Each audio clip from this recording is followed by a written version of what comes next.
There are many heroes around the Bahamas who have given so much to sports.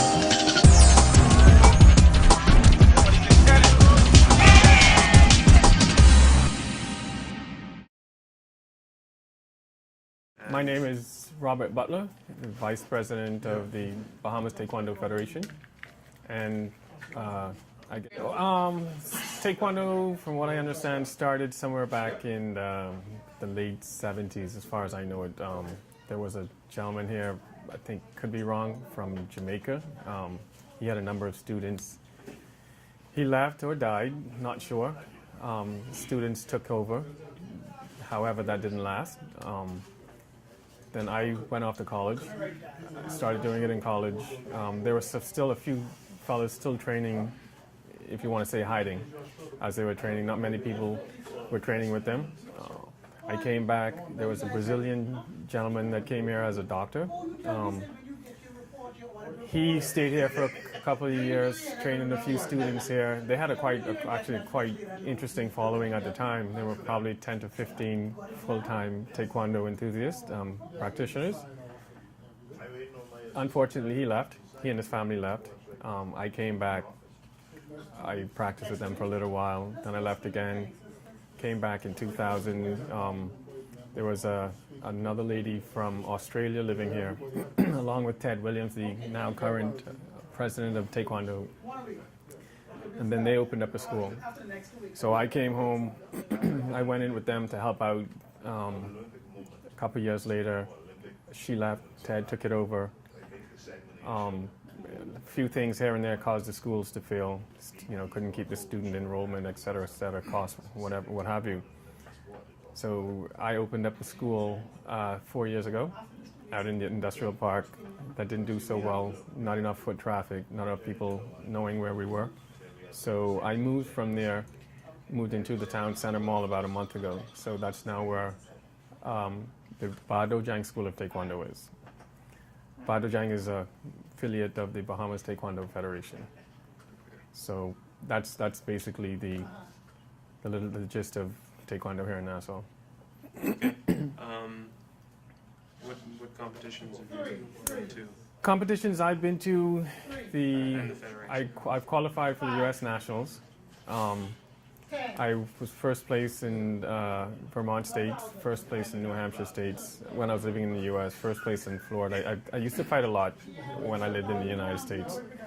When I came home, I was doing a number of tournaments, again, taking various students into the Florida area. We've gone over to Colorado. I've done the Rocky Mountain Open. I've got first place in the Rocky Mountains Open. I got a few first places in the Miami's arena. Taken a few students to one student to the Pan American Trials. He's also competed in the Central American and Caribbean Games once or twice. Caribbean Championships, and a few other little small, minor games. Okay. Students. Can you speak to the people practicing? Okay, now? I have Mainly come from. My kids. I start from 4 years old. I have it Taekwondo. I do it in a 3-class type of situation, 4 to 8. 9 to 15 and 16 to adult. The majority of my kids right now are coming from the inner city. I do have a number of kids from the east, more like from the west. I don't think I have any kids actually from the east. I don't think many of the Easterners are aware that we have the school is now on the let me rephrase, Taekwondo school, because I understand that there are a number of other schools that are actually teaching Taekwondo. I don't particularly want to get into that, but I think we have to do more advertisements to let other people know that Taekwondo is not far out west, which was a little difficult to get to. It's now on the inner city. But most of the kids are from the inner city and a few from the south, Coral Harbor, out west. How does Taekwondo differ from karate?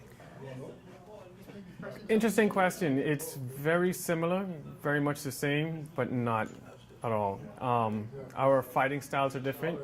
We were in In competition, sanctioned competitions from WTF and the Olympics, we fight with full body gear, headgear, mouthpiece, arm pads, groin cup, chest protector, and footwear.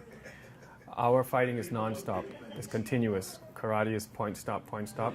Our fighting is stop until the referee tells you to stop. You know, it's not where you have to stop, gather yourself, and try and attack again. You attack, you constantly attack. Draw back, attack, draw back, attack. It's very, you have to be very mental and physical because, you know, you're wearing this complete body armor type of thing, and temperatures rise considerably when you're having this body armor, and you're, you know, at the end of a fight, you're just like perspiring like crazy. Definitely. How are Taekwondo tournaments set up? Are they, is it round robin, or is it? It depends. Sometimes it's round robin. It depends on the amount of athletes per tournament. I've been to tournaments where tournaments last 2 days, and I've been to tournaments where, you know, tournaments have only lasted 4 hours. Like in February, I've taken four to five kids to the Miami Winter Games, and that tournament started at 9 o'clock in the morning and it ended at 9 o'clock at night. So they all differ. None's the same. For example, when you go to the games, the higher end games, Central American games and the Pan American games and these kinds of things, these things can go on for 3 days, 4 days, because that's the amount of athletes that they have. You have 8 athletes per country, or 2 athletes per weight category. You know, that's a lot of athletes when you have 60 countries entering in Taekwondo. When you're multiplying it 16 by, or 30 by 8, you know, there's quite a lot of athletes that you have to go through. How is Taekwondo set up? Is it by weight division? Yeah, Taekwondo is set up by weight division. When you're in black belt competition, it's by weight division. Age has no bearing on it. When you're in the colored belts, it has to do with age, it has to do with weight, and then again with belt color. Usually, they rank the white. A white and yellow would be paired together. A green and a blue might be paired together. You know, depending on the amount of athletes that they have per competition. Sometimes when there are too many athletes, it'll be strictly greens against greens, blue against blues, reds against reds, and that sort of thing. When you get into the black belt fighting, it's a little different. You at 16-year-old might be fighting a 26-year-old. You know, Godspeed in that respect. But yeah, that's basically how it is in with the Taekwondo. Okay. Can you explain the basic aim of a match? Like, how do you win a Taekwondo match? Okay, you can win a Taekwondo match various ways. More scoring to the head, kicks to the head. It sounds a little brutal and a bit barbaric, but not so. You know, we wear the headgear. A kick to the head is worth 3 points. You're not allowed to punch to the face or to the head. When you're punching in Taekwondo, it has to go at an angle. So you can hit anywhere between here and there, chest and waist. A kick to the body is 2 points, and a proper punch to the body is 1 point. So it's a very fast sport. Let me retract just a little bit. You have the art of Taekwondo and you have the sport of Taekwondo. The art being the ancient style. You know, you go to class and you're learning the forms and the basic movements and the kicks and all this kinds of stuff.